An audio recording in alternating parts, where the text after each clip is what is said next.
Salut à tous et bienvenue sur Fantasy Ballers, le podcast qui vous parle de Fantasy NFL et c'est la reprise pour nous. On est en direct le 17 avril avec Aptine, Nico et Alex. Comment ça va les gars? Bonjour. Hello, salut à tous.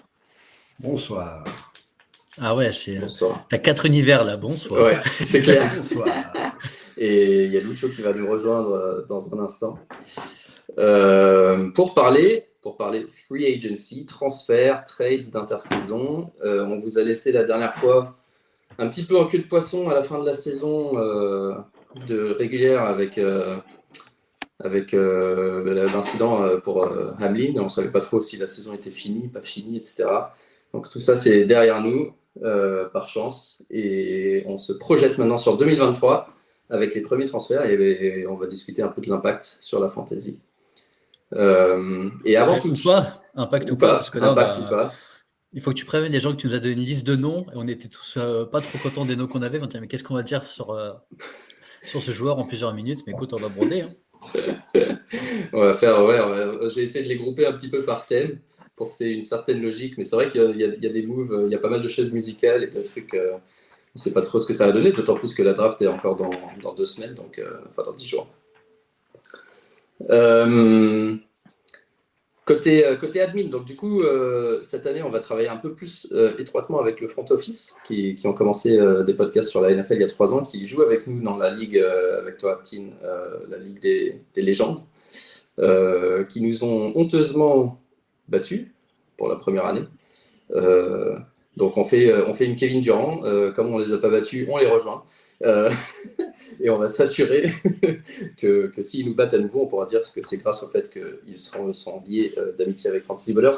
En tout cas, ça va nous permettre de, j'espère, faire des trucs un peu plus en commun. Et eux, ils ont d'ailleurs mercredi un jeu autour de la NFL en direct, mercredi soir, qui devrait être assez marrant à suivre si vous avez envie de jeter un œil. Donc voilà. Pour les nouveaux qui nous suivent, parce qu'il se peut qu'il y ait des nouveaux, je vais mettre une nouveauté, un QR code pendant quelques secondes pour que vous puissiez voir tous nos liens si jamais vous nous suivez pour la première fois sur Twitch ou sur YouTube. N'hésitez pas, on est là sur Insta, Twitter, éventuellement Facebook, surtout sur Sleeper parce que nous on est là pour jouer quand même plutôt que raconter des trucs sur les réseaux. Donc sur Sleeper, on a un channel aussi, on met les news, on met les trucs et puis on a des ligues auxquelles vous pourrez participer la prochaine saison. Voilà pour l'admin, parce que je vois qu'Aptine commence à en avoir assez. Pas du tout, non, j'étais en train de regarder si ton QR code marchait vraiment. Voilà, ça marche. Ouais. En direct, je savais même pas En si ça direct. Est-ce que j'ai reçu une alerte pour dire que quelqu'un a streamé, a scanné mon code. Super. D'accord, bah, tu vois. C'est Aptine. Tu nous fliques déjà, c'est parti. Yes. Alors, c'est parti. On va commencer direct dans le vif du sujet pour pas perdre trop de temps avec le gros transfert, le gros trade de cette intersaison. Les Panthers qui ont lâché combien de picks? Je les ai même pas sous les yeux. Ils ont lâché leur premier pick qui était donc le pick 9. Leur pick 2024, je crois, ou 25, vous allez pas me corriger. Je crois premier pick 2024, deuxième round de 23 et deuxième round de 25, plus DJ Moore pour avoir le premier pick cette année et avoir le premier choix sur notre ami Anthony Richardson, évidemment. Non? Bon, ça on verra plus tard. Mais du coup, DJ Moore tradé aux Bears, un receveur de choix pour Justin Fields et pour les Bears. Derrière les Panthers qui ont recruté pas mal de vétérans du coup pour préparer un peu l'offense pour le joueur qu'ils allaient recruter avec leur pick s'ils ne les changent pas à nouveau. Donc voilà, j'ai mis les 5 joueurs là. DJ Moore aux Bears, Miles Sanders qui a signé aux Panthers du coup, Adam Thielen et DJ Chark en receveur et Hayden Hurst en tight end. On va commencer avec Aptine. Qu'est-ce que tu penses de l'arrivée de DJ Moore aux Bears? Alors déjà, je vais éviter de dire trop de bêtises sur DJ Moore si je veux me faire insulter par un ami en commun. Moi, perso, je suis très content de voir DJ Moore rebondir dans une équipe où on lui propose plus de choses que les Panthers l'année dernière. Maintenant, je vais m'expliquer. Je trouve que DJ Moore, tout le monde sait que c'est peut-être en talent pur, c'est un top 10, je crois, à son poste, en tout cas, je pense. Maintenant, il a été quand même pas gâté l'année dernière avec les QB, les QB des Panthers. C'est pas qu'ils étaient mauvais, mais ils ont quand même un jeu ultra conservateur. On parle d'Arnold, Mayfield, et le troisième, c'était qui? C'était Walker, si je dis pas de bêtises. Ça reste pas des personnes qui vont beaucoup jouer sur les receveurs et du big play dans le deep pour les receveurs. Donc moi, j'étais assez déçu de la saison dernière. Donc je pense qu'il tombe dans une équipe qui essaie de produire quelque chose. Après, Justin Fields, il a fait une très bonne deuxième partie de saison. Est-ce que c'était un bon passeur? Ça, je pense qu'il faudra quand même une année ou deux pour voir si exactement TBD.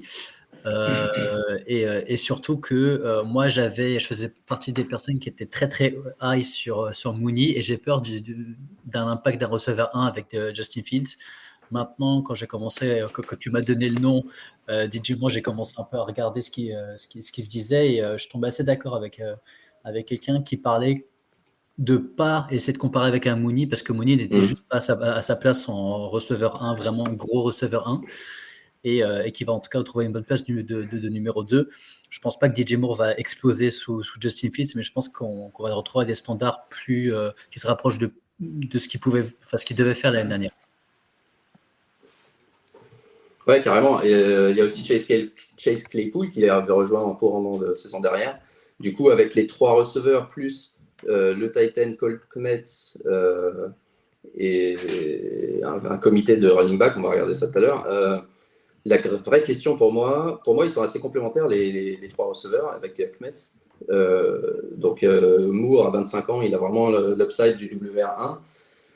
Mais la vraie question, ça va être le volume, parce qu'on a vu une grande partie de la saison dernière, un volume de passes hyper faible. Et du coup, avec tous ces noms-là à qui faire des passes, c'est plus ça qui m'inquiète. Moore, on a vu l'année dernière aux Panthers, il faisait des super matchs quand il était targeté, il faisait des matchs inexistants, forcément quand il ne l'était pas. Ça dépendait beaucoup du QB, donc ça va être ce rapport-là qui va être important, de voir comment il se développe. Vous avez d'autres avis, les gars? Non, moi, vraiment d'accord avec ça. J'aime beaucoup Mooney. Non, mais j'aime beaucoup Mooney. Je l'ai eu pas mal je l'ai pas mal pris l'an dernier en Dynasty, ou même l'année d'avant quand il avait des bons rapports sur lui. Je pense que tu as raison. Il sera vraiment mieux dans son rôle de numéro 2. Sa meilleure saison, c'était avec Allen Robinson à côté. Voilà, exactement. Et du coup, il y a ça, et ils ont vraiment ajouté un peu d'armes, un peu de partout pour Fields, qui en plus, lui, écarte le terrain tout seul avec ses potentiels de course. Donc, il y a vraiment de quoi faire, et DJ Moore, il va avoir, je pense, des targets et des gros jeux, et il pourra pas vraiment être doublé, parce que sinon Mooney ou Kmet ou Tonian, ils vont avoir aussi beaucoup de ballons. Donc il y aura du volume de partout, et ça peut être sympa comme attaque chez les Bears cette année. La pression, elle est sur les épaules de Justin Fields. Ouais, totalement. Ouais. Là, plus trop d'excuses. Ça fait 2 ans qu'on dit il n'a pas d'aide, et là il en a. Si jamais ils ont encore le pick 9-1, donc si avec le pick 9, à voir ce qu'ils font, mais s'ils rajoutent encore quelqu'un, peut-être en ligne offensive ou quelque chose comme ça.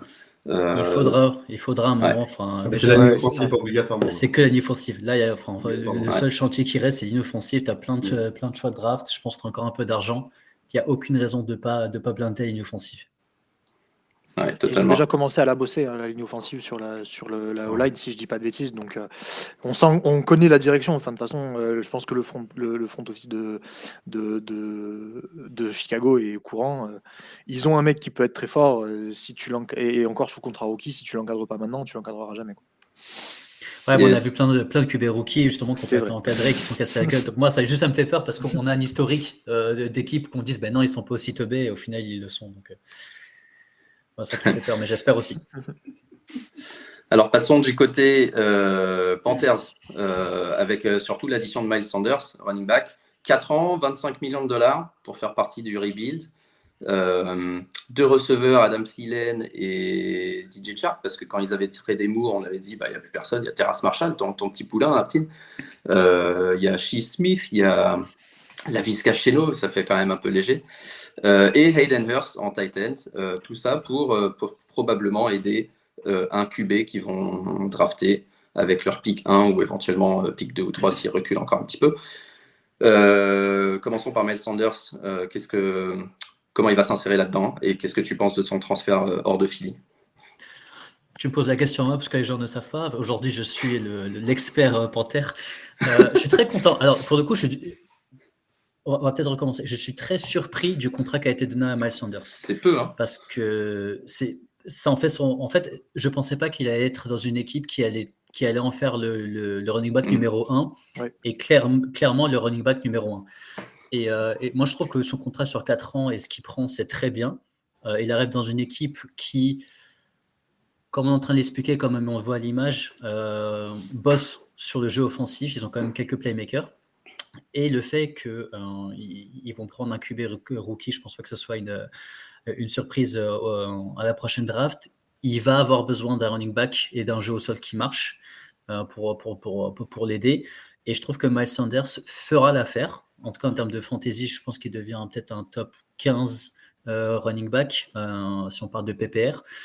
Je pense qu'il va aussi reprendre un peu de jeu à la passe qu'il avait totalement perdu avec l'explosion de comment ça s'appelle, c'était Hurts, si je dis pas de bêtises. C'est ça. Moi, tu m'enlèves quelques mois, ça devient compliqué.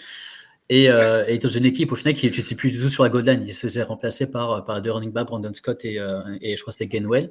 Donc je pense que toutes ces touches vont lui être réattribués et je pense vraiment qu'il peut rebondir. Il a fait une bonne année dans les stats l'année dernière quand on regarde le total de points, mais c'était très irrégulier. Là, je pense qu'on va tomber sur des points un peu plus réguliers, peut-être moins hauts, parce que là, je pense pas qu'il score beaucoup l'offense des Panthers, mais je pense qu'il devient vraiment un bon running back, low-end running back sur la saison. Et je suis très content pour lui. Ouais, top 15, si effectivement son jeu à la passe se développe à la réception, sachant qu'il en avait plus trop à Philly, et parce que c'était le jeu de Philly un peu plus bas. Exactement, donc c'est ça. À voir comment ça se développe et puis surtout quel QB il recrute, parce que je pense qu'il y a trois rookies avec des profils très différents. On en parlera très rapidement en fin d'émission. Donc, deux. Ouais, 2 ou 3. Ouais. Alex, Adam Thielen, DJ Chark. En receveur avec Hayden Hurst Titans, qu'est-ce que tu penses de ces armes pour justement développer un jeune QB? Adam Thielen, alors c'est l'expertise et l'expérience qui arrive en fait exprès pour ce rookie qui va arriver. Je pense que d'abord il a très peu de blessures, donc déjà il a du gaz encore, donc il passe du coup au WR1 de par le départ de DJ Moore. Et mais le problème, c'est que ce sera un rookie QB qui va arriver. Donc, en termes de fantasy, il faudra voir comme un WR3, je pense.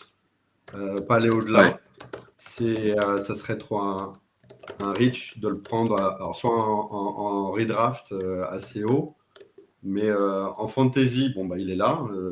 En dynasty, je veux dire, il est là. On l'a, tant mieux. C'est un bon élément. Il a quand même plutôt performé dernièrement, malgré Justin Jefferson.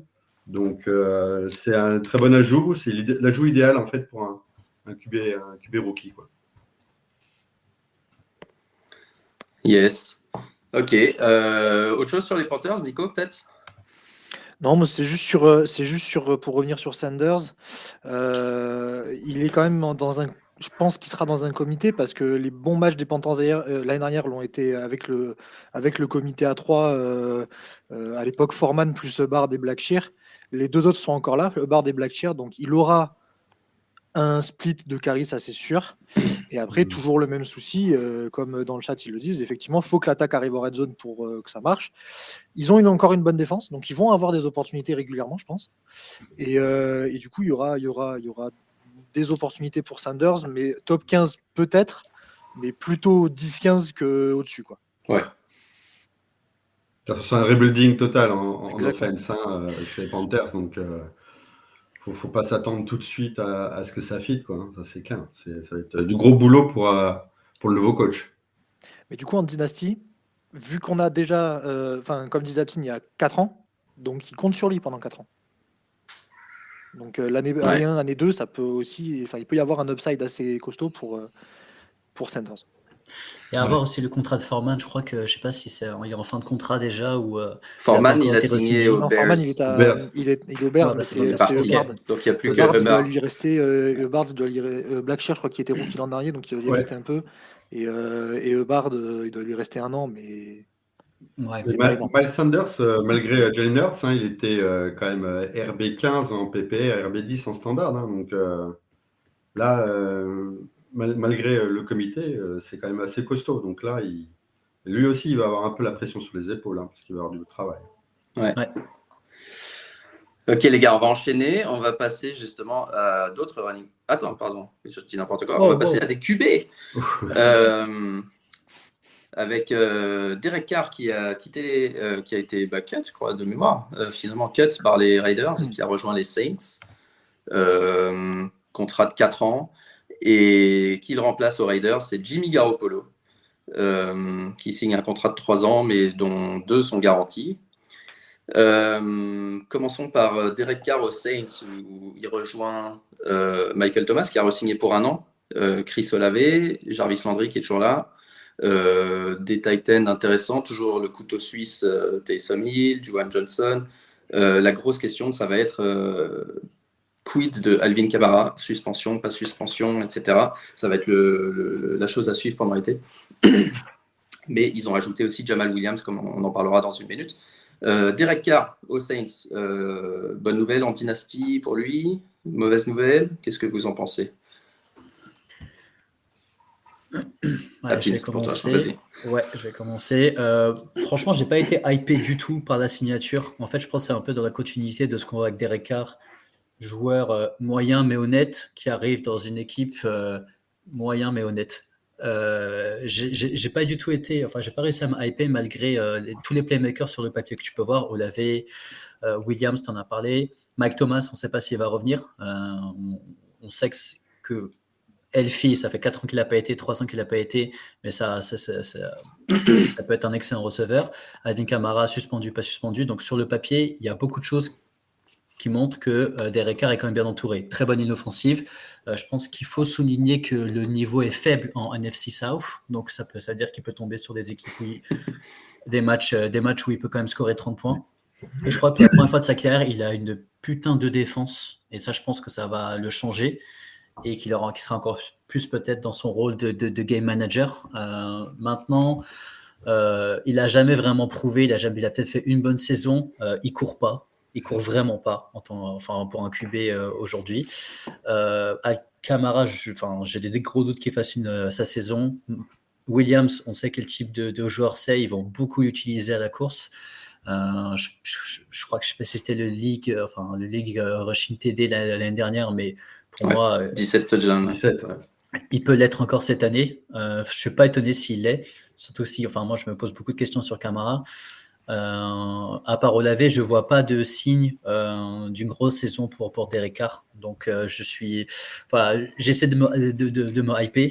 Conclusion, c'est que j'y arrive pas parce qu'il y a trop de incertitudes et je pense qu'on connaît tout.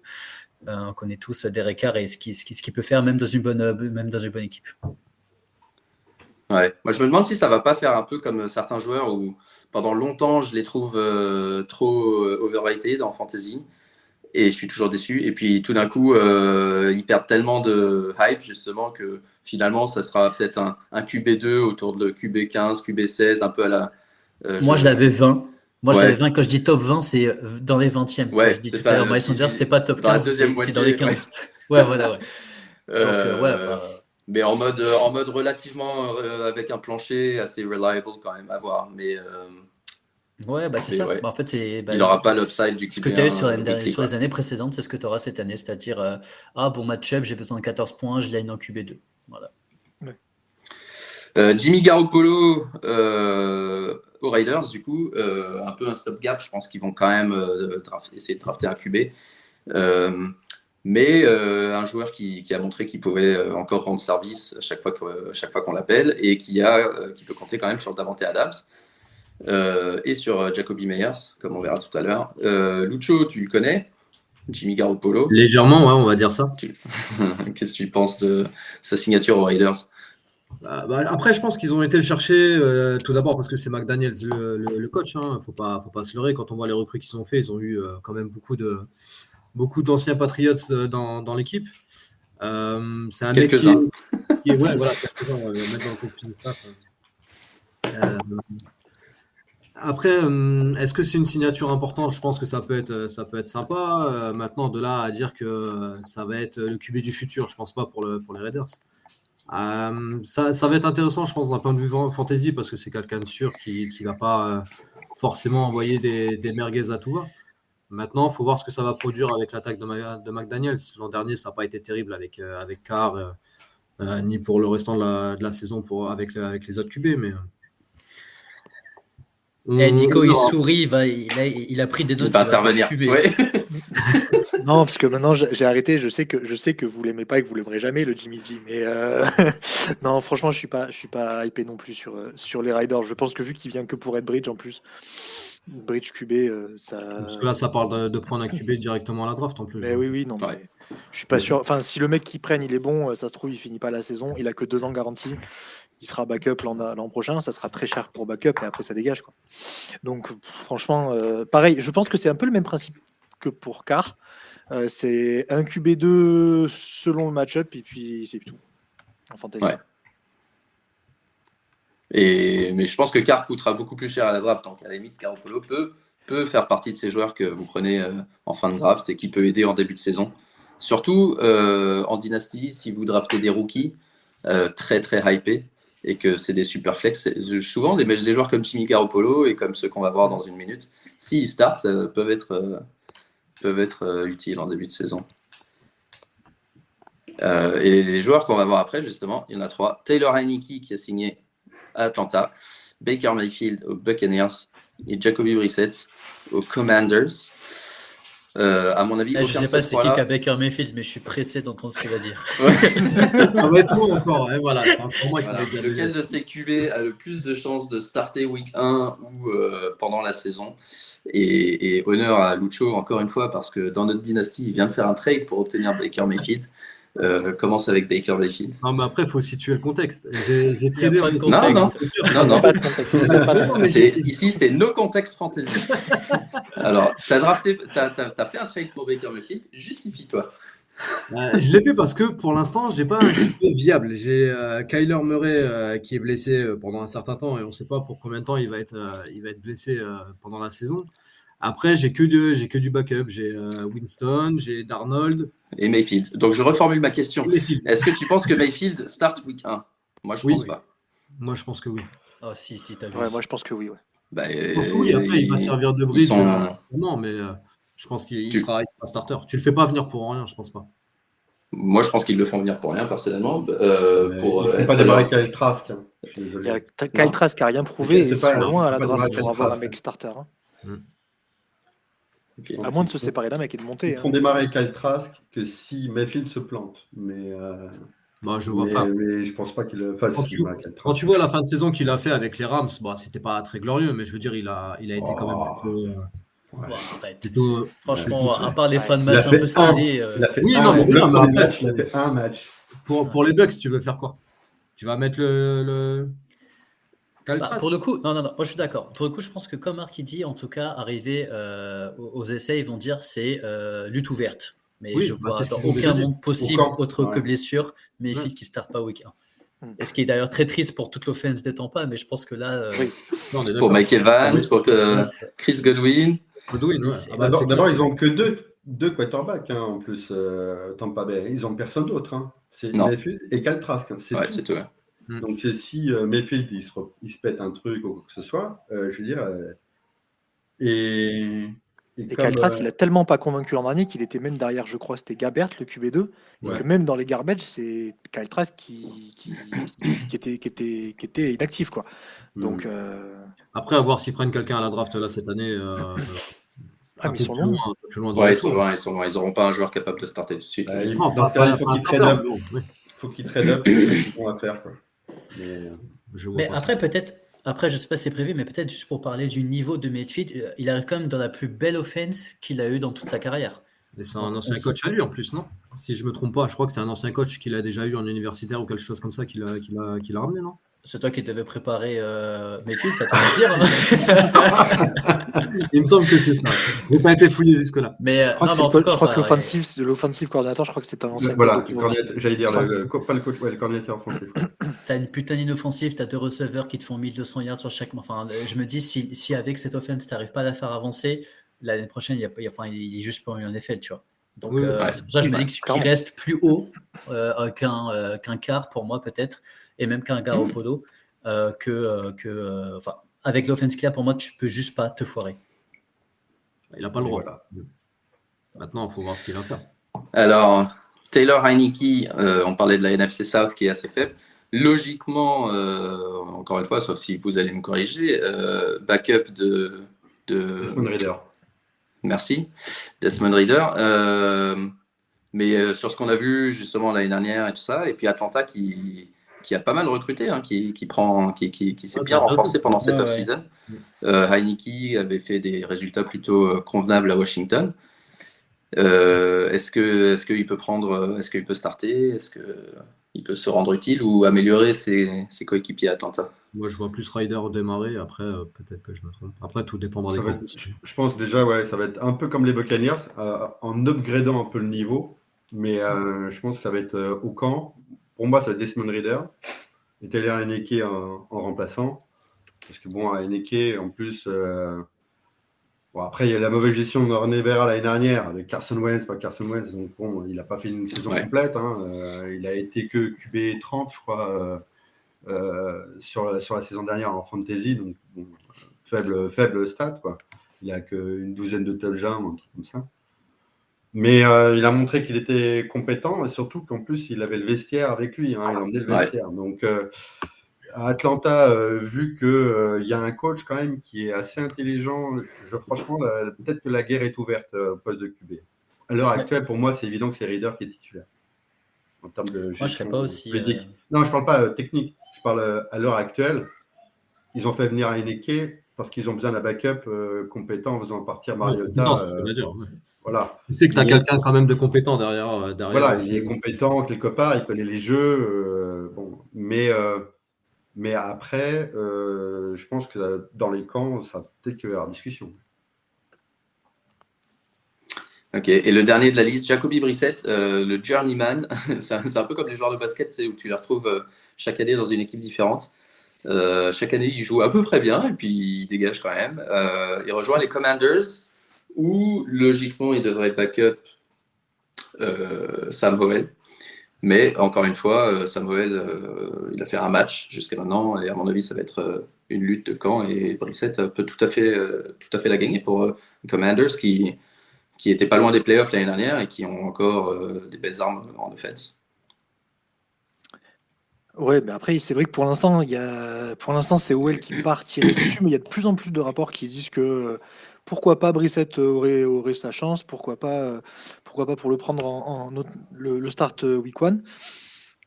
Franchement, pour les Commanders, il n'y a pas eu de gros mouvements pour l'instant de la free agency. Il y avait une incertitude sur le management, donc forcément, ça, je pense que ça aide pas à faire des gros investissements, mais il y a quand même pas du talent à tous les postes de manière extraordinaire. Et peu importe qui va starter, de toute façon, c'est dans le dernier tailleur de la fantasy, quoi. Ouais. Peu importe, ils ont une ligne offensive qui est correcte, ok, pourquoi pas. Par contre, derrière, ils ont des armes très limitées à mon sens. En plus, je vois pas très bien ce qu'ils pourraient vraiment viser dans une division qui est quand même assez intéressante avec les Eagles, les Giants, les Cowboys. Enfin, c'est des gens qui vont au moins, qui vont être, je pense, plus forts qu'eux. Donc, moi, je pense qu'ils vont tester Howell pour voir, parce que cette année, je pense qu'ils savent qu'ils vont aller nulle part. Et donc, ils vont tester Howell pour savoir si c'est leur QB du futur. Si ça marche absolument pas, au moins, ils ont Brissett pour le mettre à côté, etc. Pourquoi pas. Et l'an prochain, je pense qu'il continuera encore sa carrière de journeyman à aller aider une équipe en backup quelque part. Mais il faut vraiment pas trop miser sur Jacoby cette intersaison. Ça marche.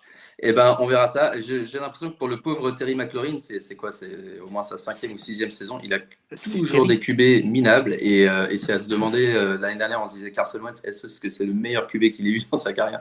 Là, on se dit Jacob Brissett, est-ce que ça serait pas le mec le plus fiable qu'il ait eu dans sa carrière? Mais ouais, il a vraiment jamais eu de chance avec son. Pardon? Il fait ses stats quand même, c'est ça qui est Ouais, incroyable. c'est ça qui est fou, c'est que tu dis. Soit Heineke. Pour finir, le meilleur QB, ça a été Heineke, quoi. Ouais, certainement. Ouais. Ok, on va tourner la page des QB, s'intéresser au running back avec quelques chaises musicales. David Montgomery qui arrive aux Lions en provenance de Chicago. Un contrat assez intéressant avec 11 millions garantis. Jamal Williams qui s'en va aux Saints, on en a parlé rapidement tout à l'heure, pour essayer de continuer à croquer les touchdowns. Et peut-être plus si Alvin Kamara était suspendu. Et ensuite, du côté Patriots et Bills, Damien Harris qui s'en va et qui arrive aux Bills pour un contrat d'1 an, et Devin Singletary qui quitte et rejoint les Texans. Qu'est-ce qu'on pense? J'avais mis Alex pour le duo Montgomery et Jamal Williams. Ouais. Alors, David Montgomery, c'est un RB quand même qui était 21 en standard, RB 21 en standard et 24 en PPR. Donc, un certain nombre de points. Maintenant, c'est pas ils n'ont pas pris, justement, ils ont pris un QB, on va dire middle, exprès pour pouvoir faire ce committee avec DeAndre Swift.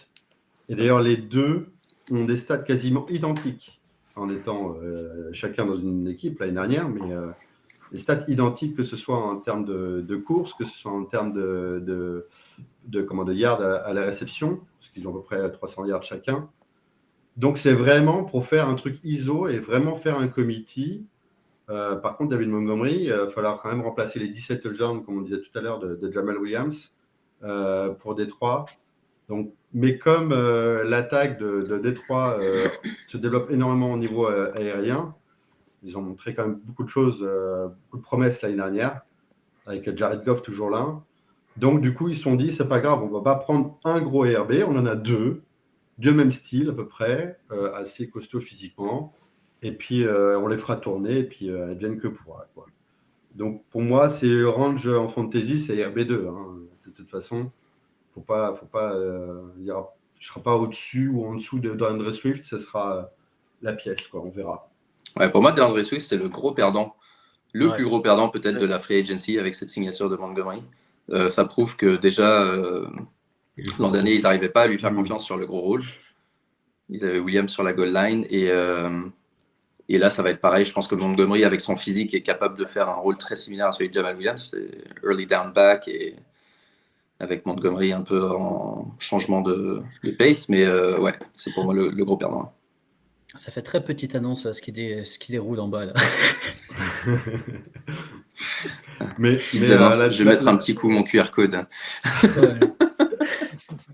La Peugeot 205 immatriculée. Le bon point.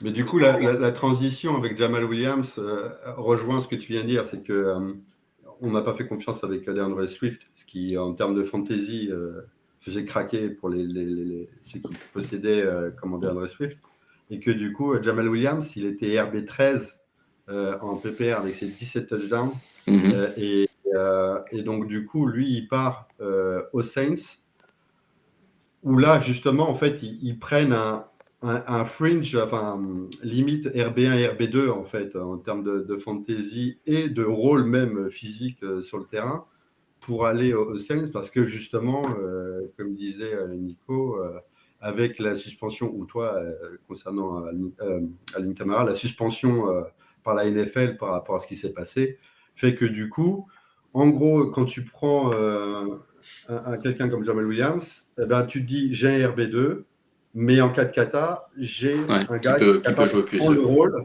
de RB1. Et ça aussi bien en vrai sur le terrain qu'en fantasy. C'est exactement le même principe. Par contre, derrière, ça va être un peu plus costaud en termes de rotation de running back, parce que le RB2, techniquement, je crois, de mémoire, c'est Eno Benjamin des Cardinals. Et puis, sans parler de leur superstar Taysom Hill slash QB slash Ouais. slash pro. Mais voilà. Donc, pour moi, Jamal Williams, ce serait un joueur assez intéressant en termes de redraft, si on parle de redraft, à prendre. Quoi. Moi, je pense que ça va être très, très, très, très chiant à jouer, ça. Parce que tu vas miser sur Camara, ça va être Williams qui va marquer. Tu vas miser sur Williams, c'est Camara qui va marquer. Ouais, mais ça a toujours été, Ils sont ça a toujours été un peu le complémentaires, cas. C'est le rôle Mark Ingram à l'époque. Oui, ah bah oui, tout à fait. Bah, je pense qu'il va le faire. C'est pas comme DeAndre Swift ou Jamal Williams qui pouvaient à la rigueur se marcher un peu sur les plates-bandes, quoi. Parce qu'Alvin Kamara, pour finir, il a été utilisé vraiment RB / receveur, quoi. C'est vraiment, de par ses compétences, comme un peu Christian McCaffrey, techniquement, c'est un peu le même niveau quand même. Donc, bon, on verra. Tu peux avoir des snaps avec les deux sur le terrain, franchement. Bien sûr, exactement. Bien sûr, c'est pas du tout incompatible. Totalement. En RPO, avec ces deux-là, bien sûr, sans problème. Et si vous avez Alvin Kamara en dynastie aujourd'hui, qu'est-ce que vous faites? On vend. Je trade. Oui. On n'en veut plus. C'est quoi, Marc, tu m'as posé une question lors d'un MySpace, je ne sais plus, d'une émission qu'on avait faite sur la saison précédente, où tu avais fait une question en groupe par rapport à tout ce qui s'est passé. Quel joueur que vous ne redrafterez plus jamais? Je t'avais répondu Alvin Kamara, tu vois, à l'époque. Ouais. C'est pas possible, ce mec. C'est pas possible. Entre les blessures et comme quoi c'est un gogol, voilà. Ok. Nico, Damien Harris qui va rejoindre les Bills, Singletary qui va au Texans. Qu'est-ce que tu penses du rôle pour ces deux joueurs-là? Est-ce qu'il y en a un qui t'intéresse? Potentiellement les deux. Alors du coup, je vais commencer par Singletary parce que là, pour le coup, je pense qu'il vient vraiment lui comme un RB2 derrière Peters qui a fait vraiment une belle saison l'an dernier. Mais c'est un RB2 qui est, à mon avis, de très bonne qualité et qu'on peut un peu comparer à ce que, par exemple, Minnesota a avec Mattison. C'est-à-dire que c'est un joueur qui sera certes un backup, mais qui est clairement draftable en fantasy. En mid-round. C'est un mec qui sera très intéressant et qui a un double rôle parce qu'il est quand même pas manchot à la passe. Franchement, c'est un mec intéressant. Et du coup, pour rebondir d'ailleurs sur son remplaçant en fait à Buffalo, et ben, je pense que Harris, il vient pour être franchement, pour splitter le start avec James Cook. Ce sera un comité, on est d'accord. Il y aura toujours Cook plus Harris plus son nom m'échappe, Nyheim Hines. Mais Hines, on sait qu'il va jouer que la passe. Et Harris, il a plus de potentiel, je pense, en goal line carry que Cook. C'est un mec qui est meilleur sur les inside run, à mon avis. Et en termes de rôle entre les deux, franchement, équivalent. Et pour le coup, moi, j'assimile plutôt le rôle, le split Harris Cook à ce qu'on avait l'an dernier entre Zeke et Pollard. C'est deux mecs qui vont être bons, c'est deux mecs qui vont être relevant en fantasy. Et dans les bon, pas forcément ce sera pas des stars en running back, donc vous les prenez pas au premier tour, mais tour 4, 5, 6 là par là, ces mecs-là, je suis d'accord, il faudra un peu faire tourner, enfin un peu jeter la pièce au début de saison, mais ce sera des mecs qui seront valuables en fantasy. Ouais, moi j'aime bien Harris aux Bills, perso, grosse offense et un joueur qui est beaucoup plus lourd que Singletary, et ils n'avaient pas trop ce profil-là ces dernières années. C'était souvent Josh Allen qui devait faire le bourrin quand c'était le cas, et justement avec James Cook qui est plus le mec rapide, le mec versatile et tout à la passe, et le fait que Damien Harris, à mon avis, il va passer un peu sous les radars dans les drafts. Il a un petit contrat, il est juste sur un an. Ça va pas du tout être un blockbuster. C'est ça, et à mon avis, c'est le genre de joueur à prendre vraiment dans la deuxième moitié des drafts cette année. Pour l'analogie avec les Saints, c'est un peu le retour de Ingram Kamara, quoi. Cook étant Kamara qui fait un peu tout, et Harris qui va en plein milieu et qui va réussir à faire des yards parce qu'il c'est un mec qui est bon quand même. T'es gentil pour Cook là. Potentiellement dans leur tête, dans leur idéal, disons. Ouais, voilà, c'est ça. Donc toi, tu vois Cook quand même en RB1. En usage, non, ça dépend ce que tu qualifies de RB1. En usage, je pense. Moi, je peux pas savoir Bills. Un bis, c'est pareil. on est Lucho, il toujours arrive, invité ouais. par Toi, tu vois. Hervé Ouais, toi, c'est clair. C'est Lucho, pour je vais savoir baisser quelle ton offre il va volume. envoyer. Mais... Ouais, tu vois. M'engueule pas, Lucho. Non, je vais me calmer.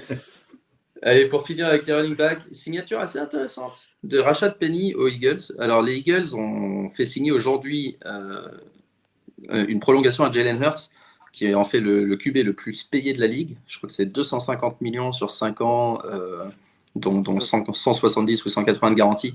255, juste pour être au-dessus de Mahomes. Ouais, c'est ça. Donc, du coup, ils ont pas beaucoup de place pour signer des agents libres. Et ils ont pris Rashad Penny pour un contrat d'1 an qui coûte quasiment rien. Je crois que c'est 1 million et quelques, 600 000 garanties, un truc comme ça. Enfin, c'est quasiment rien. Et Penny, qui depuis 2021, parmi les running backs qui ont plus de 100 carries, je crois, il est genre premier en yard par carry, en yard after contact par carry, en expected yards, enfin yards over expected, enfin plein de stats avancées. Rashad Penny est en tête. Donc le seul truc qui peut lui arriver, c'est de se blesser, parce que ça lui est arrivé beaucoup. Enfin, ce qui Mais peut lui sinon, je arriver, trouve ouais, que c'est une final. signature super intéressante. Qu'est-ce que t'en penses, toi, Nico? Je suis d'accord, franchement, il arrive pour être, je pense, titulaire. Et c'est probablement le mec le plus talentueux du backfield de Philly. Il y aura un comité encore, parce que Gainwell est fort. Ton petit chouchou Trey Sermon est toujours là. Je crois. Comme disait quelqu'un, tu conserves pas un joueur que tu n'as jamais fait jouer, tu le conserves pas comme ça si tu n'as pas vu quelque chose qui t'intéresse. Voilà, exactement. Mais non, après, je pense qu'il va être titulaire. En fait, juste lui, ça va être comme avec les Seahawks, hein, pour Penny. S'il est en bonne santé, il sera titulaire et performant. Et en plus, vu qu'il y a la double menace avec Hurts et des cibles à côté, il peut avoir des espaces. La ligne tient la route et je pense qu'ils vont se renforcer dans ce secteur-là aussi. Franchement, c'est un style pour eux en termes de tarifs sur la free agency. Et je sais pas si ça va passer sous les radars en fantasy. On a quand même une petite musique qui commence à le faire monter dans les rankings de draft. Mais ça peut être une bonne affaire, même dans les tours 4, 5, 6. Ah, parce Ouais, que pour je toi, pense- c'est un RB1? Pardon? Je veux dire, pour toi, c'est un RB1? RB1 fantasy? Ouais. En bonne santé, oui. En bonne santé, oui, il a toujours été. Quand il est sur le terrain, ça l'est. Ben, ça l'était Combien de matchs il pour joue les Seahawks. Mais bon, le problème, c'est qu'il se blesse trop, quoi. Oui, voilà, Combien de c'est matchs tu vas jouer, c'est ça le truc. Il fait quoi? Que 6 matchs de moyenne par saison en ce moment?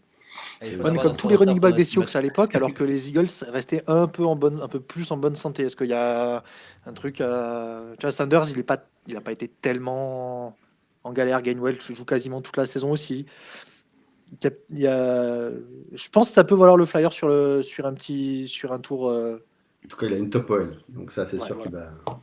Est-ce que vous pensez que les Eagles pourraient être un des candidats pour drafter Bijan Robinson ou éventuellement un autre running back un peu plus tard? Un peu plus tard, je pense. Alors, ta question, tu parles pour le premier tour? Pour Bijan, ouais, ou alors Oui, parce que- éventuellement plus tard un autre running back. Je pense qu'ils sont trop intelligents pour aller prendre un running back haut. Mais déjà, c'est pas le principe du GM des Eagles. Lui, c'est O-line ou defensive line. Lui, c'est les lignes des deux côtés du ballon. Il a pas tort.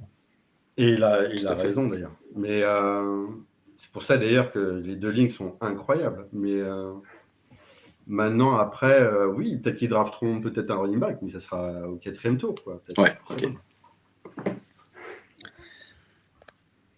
Parfait. Alors, passons. Décidément, Nico, encore une fois, ça va être pour toi. Le nouveau visage des Patriots. Alors, ils ont recruté Mike Gesicki, le Titan, et Juju Smith-Schuster avec un contrat équivalent à celui que reçoit Jacoby Meyers aux Raiders.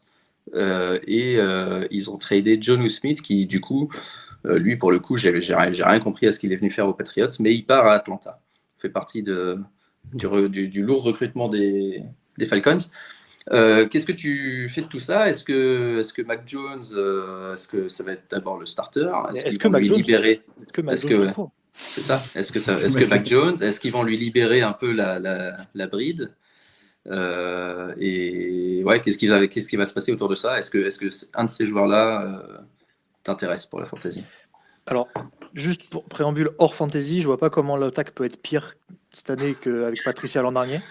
Donc, Moi, je j'espère pense pas, que parce ça que peut j'aimais être. bien recevoir tous tes messages les lundis matins de craquage. Bon, exactement. Ils Mais ont un justement, meilleur coach offensif. Hein. voilà, ils ont mis un mec qui déjà connaît Mac Jones et qui est un peu plus offensif que Patricia.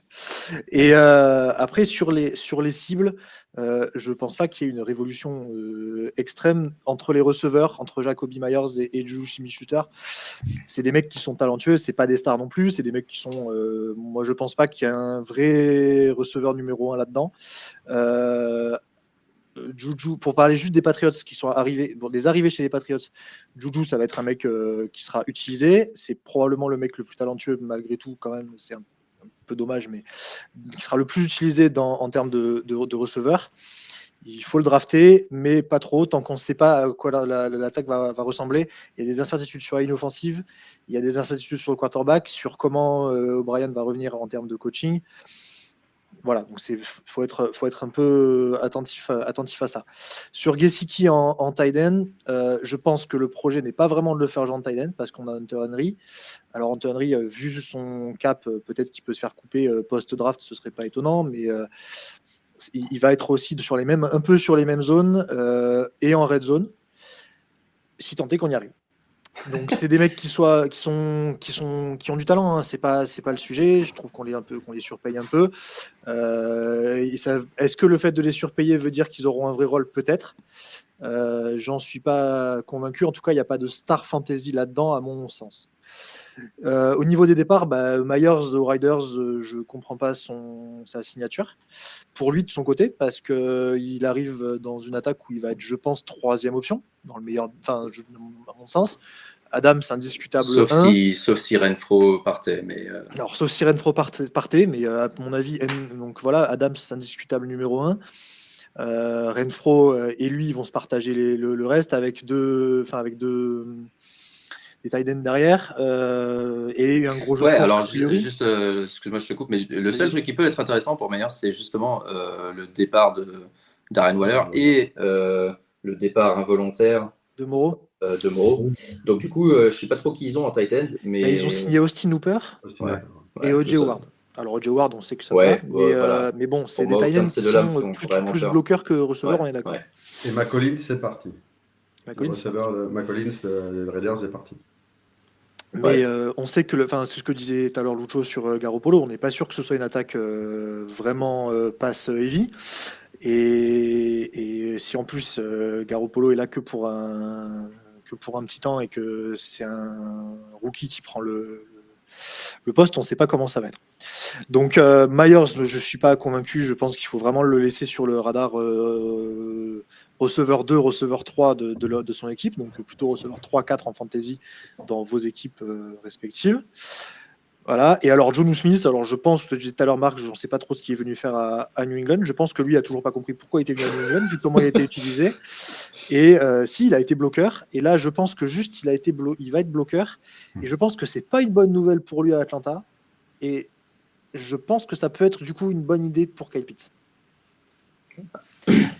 Parce qu'il y aura un tight end en fait ils vont clairement switcher Pitts en receveur, en grand receveur, et Jonnu en bloqueur, en vrai tight end de bout de ligne. Et voilà. Mais je pense que son rôle sera minime et que c'est vraiment pas très intéressant. Déjà dans une attaque à 2 tight ends, en général, c'est pas très intéressant d'avoir un des deux parce qu'il y a pas beaucoup de volume, surtout avec un statut de quarterback. Mais alors quand il y a Kyle Pitts, je pense que c'est pas encore. Jonnu Smith, la bonne nouvelle c'est pour le Tyler Algier le running back. Voilà, exactement. Non, mais c'est une bonne nouvelle pour tout le monde sauf lui, quoi. Mais il voit la bidon arriver en ligne, il est content, quoi. Ok, parfait. Moi, juste un petit mot sur Juju. J'ai l'impression que c'est le joueur qui est un peu trop populaire par rapport à d'abord sa très bonne deuxième année, mais aussi par rapport à son profil social en ligne. Et que du coup les gens ils le kiffent bien, et je trouve qu'il est toujours drafté trop tôt, quelle que soit la saison, par rapport à ses performances sur le terrain. Donc je pense que même là aux Pats, entre les fans des Pats et les fans de Juju, il y aura forcément un mec qui va aller chercher Juju un ou deux rounds trop tôt par rapport à Ah oui, non, ce mais que ça, j'aimerais faire. c'est en mid-round, hein, Juju. Hein, faut pas. Ouais, clairement. Après, j'ai une question. Entre Meyers et Juju, tu préfères qui, sincèrement? À quel niveau? En fantasy. Au niveau fantasy. Ah, Ouais, au niveau c'est- fantasy cette année, moi, Juju. Bah, Non, pas forcément. Ouais, pas forcément cette année, mais si tu fais la pour ta comparaison dynastie. entre les deux. Non, mais non, parce que je l'ai tradé. Mais le truc, c'est que tu vois, je vois Meyers quand même meilleur que Juju d'un point de vue fantasy, non? Ouais, peut-être sur le papier, mais le problème, ça va être le rôle, parce que, comme oui. dit Nico, il y a beaucoup de, Ouais, il y a beaucoup de monde à Las Vegas. beaucoup de monde aux Raiders, pas grand monde aux Pats. Juju, il a juste à battre Davante Parker et Kenry Gore. Et le contrat de Davante Adams, il est plein d'incentives et tout. Ouais. À mon avis, si tu le Ouais, ça nourris pas comme il faut, exactement. sachant qu'en plus, on est quand même passé de Derek Carr à Jimmy Garoppolo. Donc, moi, j'adore Jimmy Garoppolo, mais pour des systèmes de jeu bien spécifiques. Bon, Davante Adams, pour moi, c'est pas la bonne cible pour Jimmy Garoppolo. Ça, c'est une autre histoire. Mais faut l'alimenter, hein, Davante Adams. Donc, c'est clair. Ouais, donc c'est plus ça, ouais, pour moi. C'est vrai que je comprends pas trop le choix de Meyers de partir là-bas. En fait. Bah, c'est toujours. Ils refont les Pats bis là-bas. C'est ça. 7 joueurs, je crois. Il y a eu 7 arrivées des Patriots. Oui, je crois que c'est ça. Plus les staffs aussi, parce que là, c'est pas un Amendola aussi. Ah oui, non, mais le staff, c'est en entier. Mais... Ouais, c'est ça. Ils ont même pris le concierge. Il manquait Delman encore. Ils ont pris Amendola en coach des receveurs. Ah bah oui, c'est ça. Ouais. Ouais, Amendola, exactement. Ok, un mot sur les Giants. Après avoir re-signé à la dernière seconde Daniel Jones pour un contrat assez conséquent, il s'agissait de lui donner de l'aide sur le terrain par rapport à ce qui était certainement la pire escouade de receveurs de la ligue l'année dernière. Ils ont fait un trade pour Darren Waller, le tight end, assez talentueux, très talentueux, mais très souvent blessé aux Raiders ces dernières saisons. Et la menace verticale qu'ils n'avaient pas vraiment l'année dernière, Paris Campbell, qui vient des Colts, pour potentiellement aider justement Daniel Jones. Alors, je crois que j'avais mis Alex pour Darren Waller et Lucho pour Paris Campbell, parce que j'ai l'impression que Paris Campbell, c'est un joueur que tu aimes bien, toi, Lucho. Tu m'en parles à chaque fois. Donc, ouais, Alex, comme fois, mais on en reparlera. Ah, tu ne justifie pas, tu adores Paris Campbell, je te connais.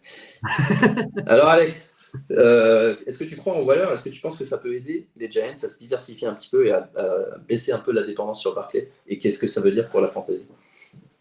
Et alors, je vais faire en deux temps. Le premier temps purement tactique. S'il est venu, c'est pas parce que c'est pour faire des scores, pour faire du chiffre en termes de TD ou quoi que ce soit.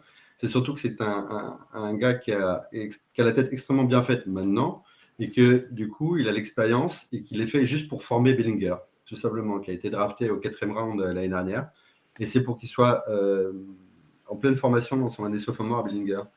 Parce que Double, qui est un ancien coach de tight end, il aime bien les packages à 2 tight end et notamment RPO spread offense. Et donc, du coup, c'est pour ça qu'il a fait venir quelqu'un de compétent, comme Darren Waller, qui a un peu de bouteille, parce qu'il a 30 ans, Darren Waller. Le problème, c'est qu'il a 30 ans avec un gros historique physique de blessures. Donc, après, en termes de fantasy, maintenant, c'est clair qu'il faut. Moi, je ne le prends pas en tight end 1, quoi. Ça, c'est évident. J'ai trop peur. Moi, je le prendrais vraiment pour faire ma rotation en espérant qu'il y a un upside. Je ne sais pas. Vu les receveurs qu'il y avait aux Giants, bon, ils ont fait venir donc Paris Campbell, où tu en parleras tout à l'heure, mais je ne sais pas. Moi, je ne suis pas forcément convaincu de l'apport point en termes de fantasy. Ouais, il faudra qu'ils se développent comme l'arme principale dans le jeu court, milieu, qu'ils n'avaient pas l'année dernière, parce qu'ils ont des petits joueurs comme Wendell Robinson, etc. Mais il faudra qu'ils trouvent ce rôle-là pour être compétents et surtout qu'ils ne se reblessent pas. C'est surtout ça. Lucho, Paris Campbell? C'est un petit peu le même discours, dans le sens où c'est quand même un gars qui est sujet à blessure quand même assez fréquemment. Mais je pense que ça peut être une bonne signature pour les Giants.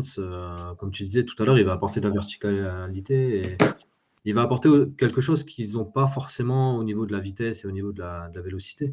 Moi, j'ai toujours plutôt apprécié. Après, je trouve qu'il n'a pas été assez utilisé aux Colts parce que déjà, il y avait Pittman. Mais après, c'est surtout qu'il n'y avait pas forcément des QB intéressants. Mais il faut voir là avec le système offensif des Giants, je pense qu'il peut être intéressant. C'est quelqu'un qu'on doit garder sous le radar, je pense, parce qu'il peut prouver aux Giants ce qu'il n'a pas prouvé aux Colts. Tu vois que tu l'aimes bien. Oui, je l'aime bien. Non, après, je pense qu'il peut être intéressant parce qu'il a quand même fait des scores plutôt bons l'an dernier quand il a été visé. Il a eu quand même des bonnes stats quand il a été utilisé correctement. Donc, ça à voir. Je pense qu'il sera peut-être la première cible. Après, bon, il y a quand même du monde. Hein. Ils ont recruté quand même du monde à côté. Enfin, ils ont déjà du monde à côté, mais là, le fait d'avoir re-signé Jones, etc., je pense que ça peut être intéressant. Après, il est là que pour un an, hein, donc c'est à lui aussi de prouver ce qu'il peut faire. À l'heure actuelle, il y a 13 receveurs aux Giants. Ouais, c'est un truc de fou. Et pourtant, il y a, je te donne en 1000 d'essayer d'en citer 5 de mémoire, de tête. Il y a la superstar Hodges à la fin de saison. Non, mais il a fait une très bonne fin de saison, Hodges. Jameson Crowder. Après, ça va sûrement aller drafter un receveur. Ouais, j'espère. Pour la petite histoire, pour avoir Waller, les Giants ont tradé un troisième round, et c'est le troisième round qu'ils ont obtenu quand ils ont tradé Kadarius Toney plus tôt dans la saison. Donc ça fait un peu un trade Darren Waller pour Kadarius Toney. Au niveau assets. Alors, la suite. Les Texans et les Cowboys. Les Texans qui vont reconstruire avec un nouveau QB, ils ont signé Dalton Schultz, qui montre que le marché pour les Titans est vraiment terrible parce que c'est les meilleurs Titans sur le marché ce printemps et il a obtenu 9 millions pour un an. Robert Woods, le vétéran, qui signe pour 10 millions, lui. Surprenant. Et Brandon Cooks qui fait, enfin pas le chemin inverse, mais le chemin inverse de Dalton Schultz en tout cas, qui lui va rejoindre les Cowboys. Et ça, c'est peut-être le plus intéressant des trois. Parce que l'année dernière, ils avaient eu du mal à remplacer Amari Cooper. Donc, qu'est-ce qu'on en pense ? D'abord pour les Texans et l'offense des Texans. On avait parlé un petit peu de Singletary tout à l'heure, mais au niveau des receveurs, départ de Brandon Cooks, arrivée de Schultz et de Woods. Alex. Super off-season pour l'instant des Texans. Je trouve ça super intelligent. Et comme on parle de Robert Woods, c'est là l'intelligence de son recrutement, c'est l'expérience. C'est exactement comme les Panthers avec Adam Thielen. On est sur la venue d'un receveur quand même d'expérience pour encadrer un QB rookie. Parce que ce sera un QB, il sera pris évidemment. Et Robert Woods, il sort quand même de sa pire saison de sa carrière aux Titans. Il faut dire que c'est pas compliqué. Il y a eu quand même 3 QB, dont le magicien Malik Willis. Donc pour recevoir des ballons, c'était un peu complexe. Plus le fait qu'il soit sorti de blessure en 2021-22 avec les Rams. Donc c'est fait que la saison a été vraiment un peu pourrie. Maintenant, blessure, saison basse et son âge, 31 ans. Bon, je me dis que oui, en effet, c'est l'expérience qui compte. Maintenant, c'est quand même un range de receveurs, je pense 4, 5, peut-être 4 à l'heure actuelle à Woods. Je ne pense pas qu'il faille demander beaucoup plus parce qu'il faudra remplacer Brandon Cooks en termes de stats. Et Brandon Cooks... il était quand même bien au-dessus, quoi. Donc, moi, je pense que pour l'instant, il est WR en depth chart, il est égalité avec Nico Collins. Maintenant, pour moi, lui, il apporte l'expérience, il va former. Nico Collins, en termes de talent et de jeunesse, évidemment, parce qu'il a été drafté il y a très peu de temps, pour moi, est le receveur à prendre en fantasy. Ouais. Il faudra surveiller si John Mechie peut jouer aussi, s'il est en forme. Il avait raté son année rookie. C'est quoi, il avait le leucémie ? Il revient cette année ? Il revient de sa leucémie, c'est bon, c'est validé, je crois. Logiquement, il revient, donc il faut voir dans quel voilà, s'il est à 100%, il peut aussi se forger un rôle là-dedans. Nico Collins-Jovici, voilà, et formé par Robert Woods avec QB rookie, quoi. Voilà. Cooks à Dallas, pareil, moi j'aime bien. Lucho, qu'est-ce que tu penses de ça et pour l'offense? Cooks à Dallas, je pense que ça peut être une bonne signature pour Dallas, et y compris pour Cooks. Dallas, au niveau offensif, c'est quand même assez costaud. Je pense que ça va ramener une menace supplémentaire à côté de CeeDee Lamb. Donc, non, je pense que c'est très intéressant. Maintenant, d'un point de vue fantasy, si on parle de dynastie, c'est sûr qu'il a encore, enfin, il est plutôt sur la fin que sur le début de carrière, mais c'est quelqu'un qui va pouvoir scorer quand même pas mal. Il risque d'être ciblé aussi en red zone, je pense. Donc, non, ça à surveiller. Je pense que c'est une bonne signature des deux côtés. Soit pour Cooks comme pour les Cowboys, ça va être intéressant. Ouais, clairement. Pour Cook, c'est parfait parce qu'il est tradé un contender. Pour Dak Prescott, ça lui donne un autre profil de receveur pour être moins dépendant de Lamb. Il faudra voir si Michael Gallup revient un petit peu du mal à se remettre de sa blessure. Apparemment, ils veulent plus impliquer Gallup dans l'offense. Mais après, ça, c'est pas. Ouais, ça fait 5 ans que j'entends ça. Oui, voilà. Michael Gallup va être impliqué. Toutes les Le perdant, c'est Michael Gallup dans l'histoire. Ah oui, bah, clairement. Ouais. C'est clair. Ok, alors maintenant, pour finir en beauté, un mouvement qui n'est pas encore arrivé. D'abord, alors un trade qui est arrivé, c'est Elijah Moore qui était complètement sorti, enfin, après une bonne année rookie, sorti des plans des Jets l'année dernière, qui a été tradé aux Browns. Potentiellement intéressant, hein, c'est arrivé aux Browns avec Deshaun Watson qui va faire pour la première fois la vraie intersaison et starter. Donc il faudra voir comment à quel niveau il s'inscrit dans la depth chart avec les Donovan Peoples-Jones, avec tous les autres joueurs qui ont joué receveur, avec le départ de Kareem Hunt aussi. Les Browns, à mon avis, ça va être une équipe à suivre parce qu'il va y avoir pas mal de ballons à redistribuer et il va y avoir quelques pépites qui vont en sortir. Mais c'était plus pour parler des Jets et d'Aaron Rodgers, qui n'est toujours pas aux Jets, mais apparemment c'est toujours dans les plans. Et ça pourrait arriver le jour de la draft, enfin pendant la draft. Et en tout cas, si ça arrive, à mon avis, ça va redistribuer plein de choses parce que ça va pas être juste Aaron Rodgers. Il va y avoir pas mal de joueurs dans l'histoire. Mais Alex, toi qui es le spécialiste Aaron Rodgers, est-ce que d'abord tu penses qu'il va aller aux Jets? S'il va aux Jets, qu'est-ce que ça fait pour l'offense des Packers et pour Jordan Love? Et s'il va aux Jets, qu'est-ce que ça fait pour les Jets aussi? Triple question. On va sentir un peu d'émotion dans la voix, là, je le sens. Non, alors, moi, ça fait. Déjà, je vais le mettre en grand. Je vais dire à tout le monde. Ça fait presque 3 ans que je dis que je veux voir ailleurs Rodgers, déjà. Donc, déjà, presque au début de ses caprices, quoi. Avant qu'il fasse vraiment des caprices de diva, après par rapport à la structuration du contrat ou autre. Mais... Non. Moi, personnellement, je veux que Rodgers parte. Et je suis bien content qu'il le fasse. Maintenant, où et surtout en quelle contrepartie en termes de pic de draft. Moi, c'est surtout que je ne veux pas qu'on soit lésé à ce niveau-là, quand même, un minimum, qu'on puisse limite si on n'a pas de premier tour, mais au moins d'avoir un deuxième, un troisième peut-être, plusieurs, genre de troisième et un quatrième. Mais donc, en termes d'impact pour les Packers, de toute façon, à l'heure actuelle, je pense ça se sent que c'est Jordan Love qui est QB. Quand on voit les réseaux sociaux, quand on voit la façon dont Gutekunst parle, on le sent que c'est établi et que limite, si Rodgers, en fait, ça plante au niveau du transfert, ça pourrait aller carrément sur la retraite, et pas du tout, évidemment, rester sur le banc derrière Jordan Love. Donc ça...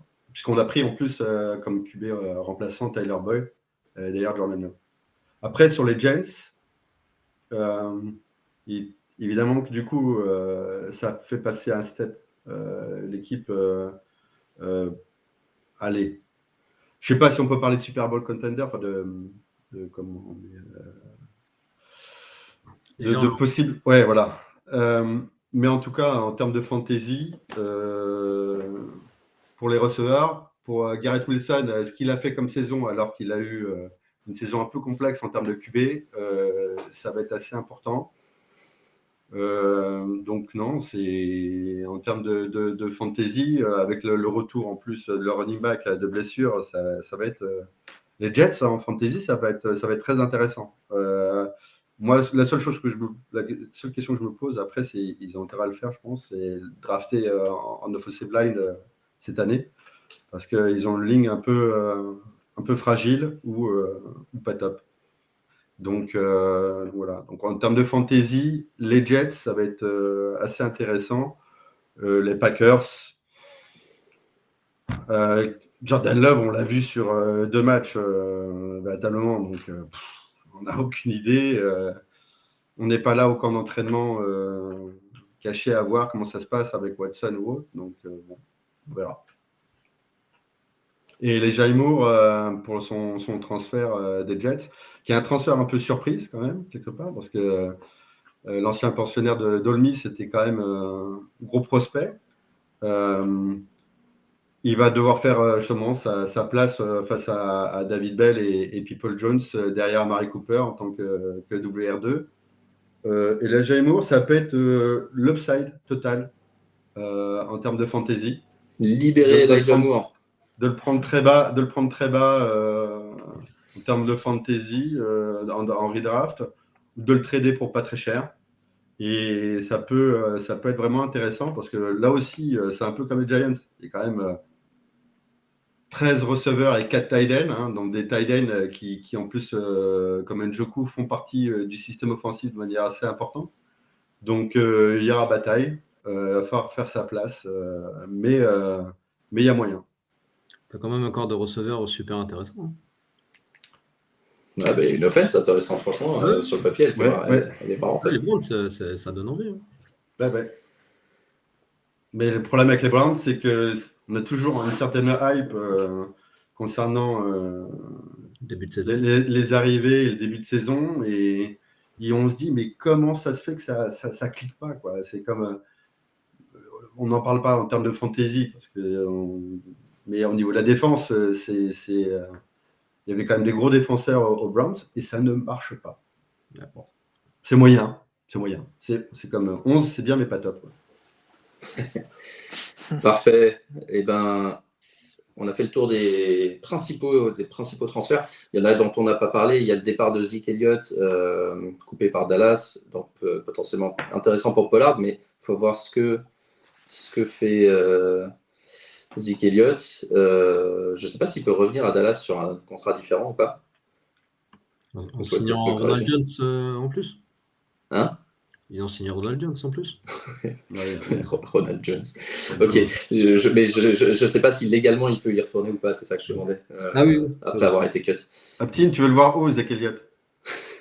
Tu veux le voir atterrir où? Franchement, moi, ça fait un moment que... Pas de retour de Zeke. Ouais, pas de retour de Zeke. Ouais, tu m'étonnes. Non, mais pour le coup, je n'ai vraiment aucune idée. Pour moi, la personne qui le prend, il doit vraiment être en galère parce que je vois pas du tout ce qu'il peut apporter à une équipe qui joue vraiment quelque chose, en fait. Ouais. Donc à part prendre une diva qui va prendre un gros contrat dans une équipe, je suis pas sûr du move.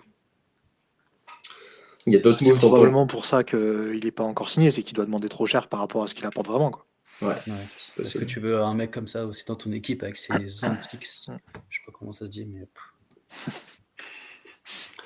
Ouais, d'autres moves dont on n'a pas parlé, mais rapidement, Allen Lazard aux Jets, Sam Darnold à San Francisco, Odell à Baltimore, qui va probablement...